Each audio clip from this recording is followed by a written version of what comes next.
further training. So what I wanted to address now, it's an aspect of the biggest difficulties we have when we mention in general, when we consider in general the directive. The question is interpreting, you need quality and so on. But for all universities, it's very easy to train people with English, with Spanish, French, Russian, and so on.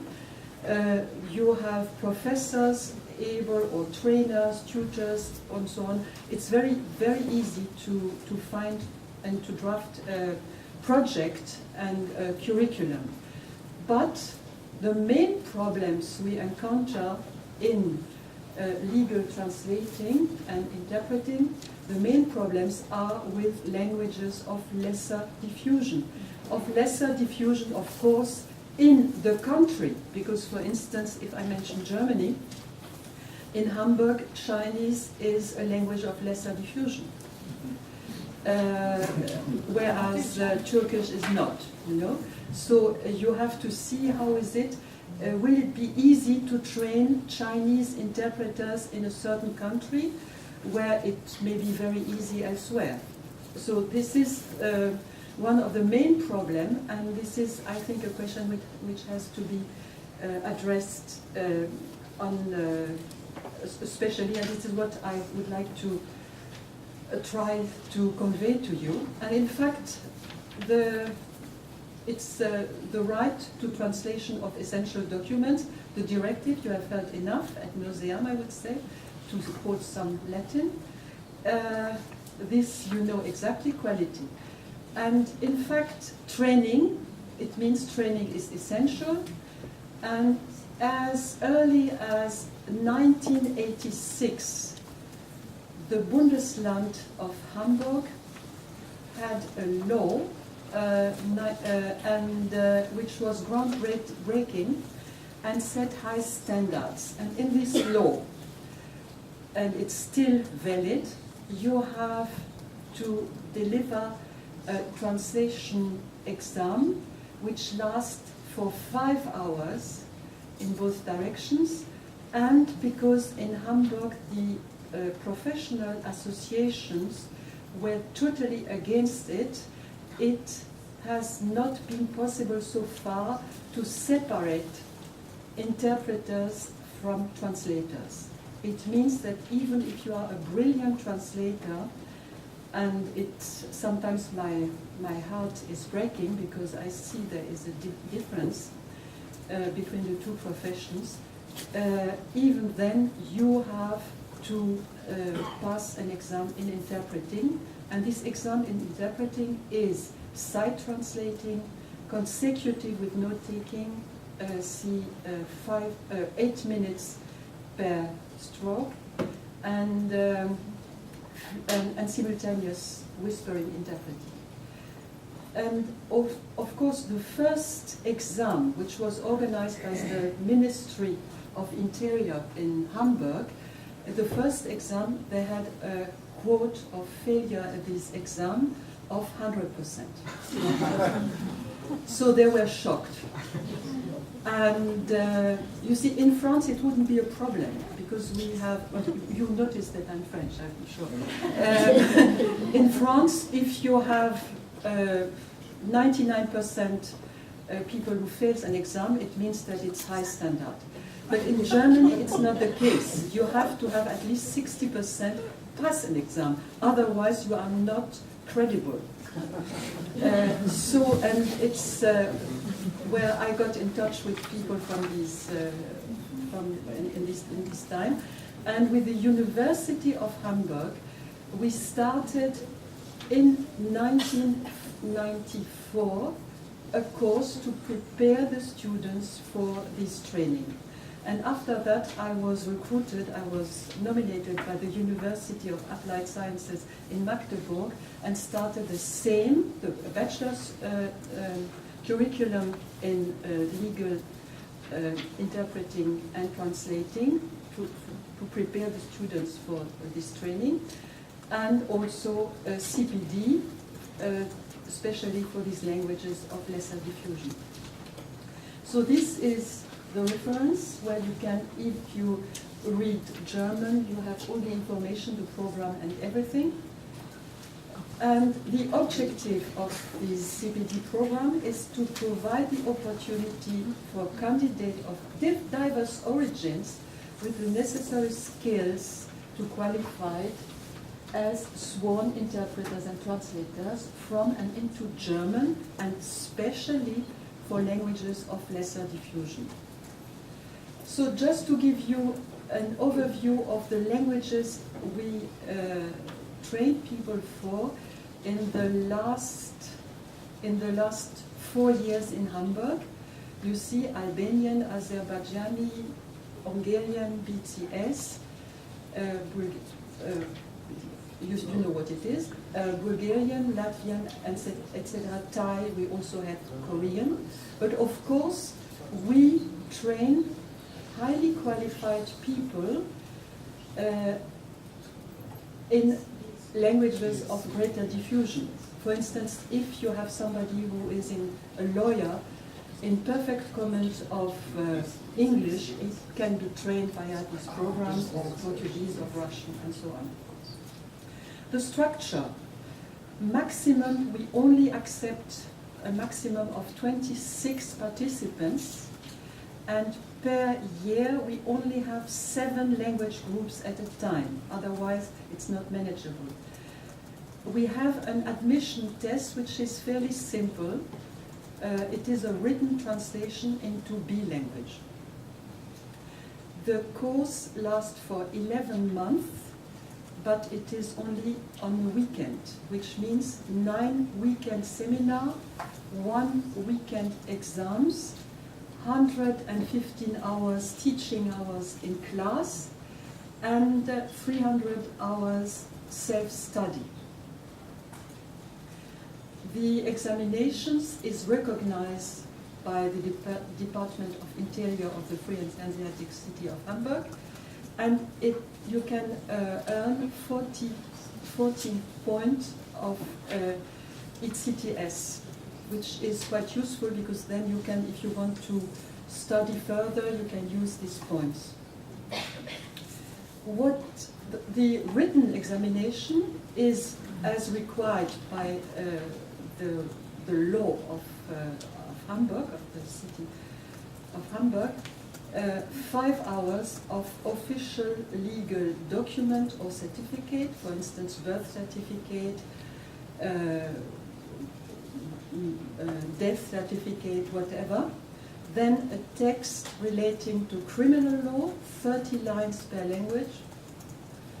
It can be an indictment and or part of a judgment. Then to civil law, but it can also be commercial law and labor law.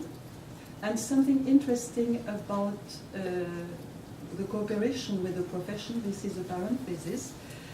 You know, in the directive, it is recommended that the judicial profession develop a system about assessing the knowledge of a person, if a person needs interpreting.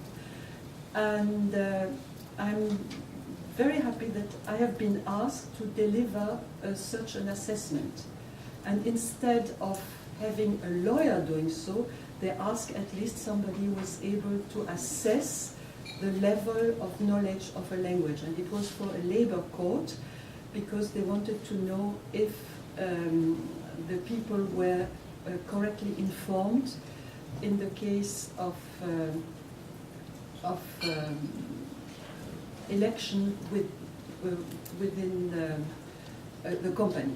So you know, there is this cooperation, at least it starts, where you can develop system to assess the level in a language. Then it means at the end that there are 3 texts into German and 3 texts into working language or mother tongue. Then there is, of course, the oral examination, but within the oral examination there is an interview on German institutions and proceedings. This is part one. And part two is interpreting, but, which is very important, side translating. And all in both directions. Who are the trainers? The trainers are practicing interpreters and translators. I think it is of eminent importance that interpreters and translators, whoever, should be practicing and should be confronted to the practical life when they are asked to train. Linguist, it means, when we use this technique, I will describe briefly afterwards, if it's a real language, it's very difficult to find somebody who is translator or interpreter in Farsi. So the best you can reach is a highly qualified linguist, a lecturer of this at the university. And it's on this basis that we function. Terminologist. We have an introduction. Very often a friend of mine, Hans Schwarz, is invited from Magdeburg to Hamburg because he's very experienced, and he gives an introduction to the terminology tools, which is of course on the surface not what he does, but he has not a lot of time, and this is an aspect which is very important for the profession.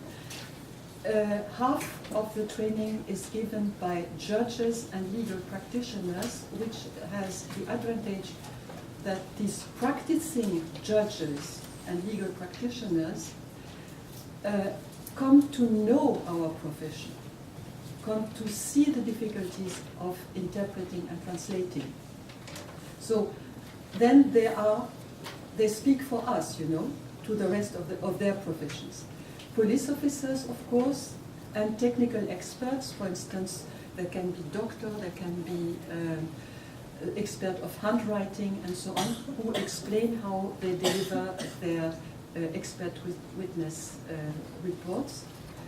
And this is the method, the whole secret behind it is the tandem training, which was initiated, I would say invented by Danica Seleskovic at ESIT for training interpreters in the 50s. In the 50s, some of you will have not remember because you were all too young, and or maybe not born, I would say. But in that time there was the Suez Crisis. And during the Suez Crisis, there were already interpreters for English, for French, functioning for the UN. They had the experience of the Nuremberg trial, so these people had the experience of interpreters, but there were no proper trained interpreter for Arabic. They were all highly qualified scientists working at the École Langues Orientales.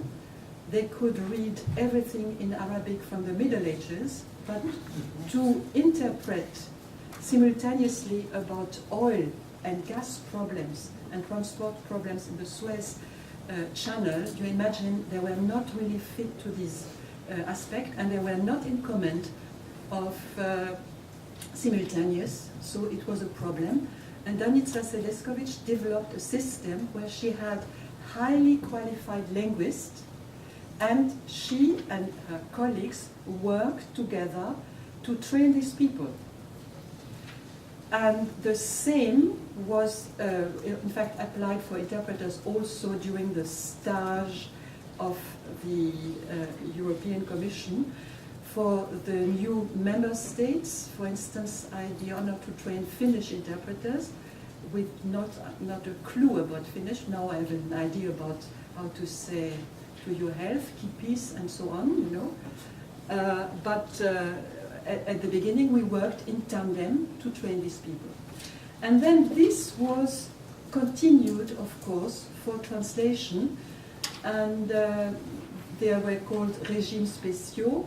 And I could quote some of the colleagues who did this, especially for translators, according to the same principle. These were Geneviève Roux-Faucard, Florence Herbulot, and they started with this principle working together with another colleague, the same system for translator. What is this? I will manage. What do we do? Because you see, I think it's better not to talk in theory, but to tell you down to earth what we do. Typology of legal texts. You can imagine what sort you have. And I would, for some of you are familiar with this subject, Claude Bocquet was a big example a big inspiration. Introduction to the specificities of the German language, legal language, and analysis of legal texts. And from this part, the first part, we don't translate. This is the first introduction. Then Germany has developed, especially Hamburg, and it was taken over by other, sort of formal rules about translation. For instance, how to transcribe Russian names, and everything is all the way it has to be done. Then this introduction to terminology, and then we have not a real terminology, but the beginning of a terminology training, where the students have to prepare a list of terms referred to during legal classes with definition in language and in German and target language. I will show you the way it has to look like. This is Farsi, and you have, for instance, the term they have to give. It's a very simple way of doing it, but it's